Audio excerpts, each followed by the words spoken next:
ଆଜିର ମୋର ଶୀର୍ଷକ ଭଡ଼ାଟିଆ। ଜୀବନ ପଥରେ ବାଟ ଚାଲୁ ଚାଲୁ କେତେବେଳେ ଆଉ ଗୋଟିଏ ନାଁ ପଡ଼ିଗଲା ଭଡ଼ାଟିଆ।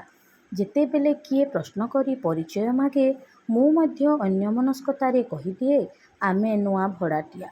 ଏହି ଭଡ଼ାଟିଆ ଶବ୍ଦଟି ଧୀରେ ଧୀରେ ନୂତନ ପରିଚୟ ଦେବା ସହ ଅନେକ ନୂତନ ସମ୍ପର୍କ ଗଢ଼ିଦିଏ।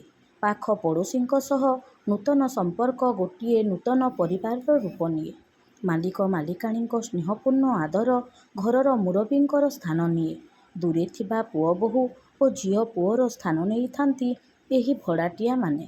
ପାଖ ହେଉ କିମ୍ବା ଦୂର, ସମ୍ପର୍କ ତ ସମ୍ପର୍କ ହୋଇଥାଏ। ହେଲେ ଯେତେବେଳେ ସେହି ଗଢ଼ି ଉଠିଥିବା ସମ୍ପର୍କଠାରୁ ଦୂରକୁ ଯିବାକୁ ପଡ଼େ, ହୃଦୟ ଭିତରେ ମସ୍ତ ବଡ଼ ଆଘାତ ଲାଗିଥାଏ। ଅଜଣା ଘରର ଚାରିକାନ୍ଥର ସ୍ନେହ ଓ ବାତ୍ସଲ୍ୟତା ମନକୁ ଅଧୀର କରିଦିଏ। ପଛକୁ ଅନାଇ ଚାହିଁଲା ବେଳେ ଦେଖିବାକୁ ମିଳେ ବିଗତ ସମୟରେ ଗଢ଼ି ଉଠିଥିବା ନୂତନ ସମ୍ପର୍କର ଝଳଝଳ ଛବି ସବୁ। କେତେ ସବୁ ନୂଆ ନୂଆ ମୁହଁ ଯେଉଁମାନଙ୍କ ସହ ପରିଚୟ କରେଇଥିଲା ଏହି ଭଡ଼ାଟିଆ ନାଁ। ଘର ଛାଡ଼ି ପ୍ରଥମ କରି ଭଡ଼ାଘରକୁ ଆସିଲା ବେଳେ ଆଖି ଯେପରି ଛଲ ଛଲ ହୋଇଯାଇଥିଲା, ଠିକ୍ ସେହିପରି ଭଡ଼ାଘରୁ ବିଦାୟ ନେବା ସମୟରେ ଆଖିପତା ଓଦା ହେବା ନିଶ୍ଚିତ। ଧନ୍ୟବାଦ।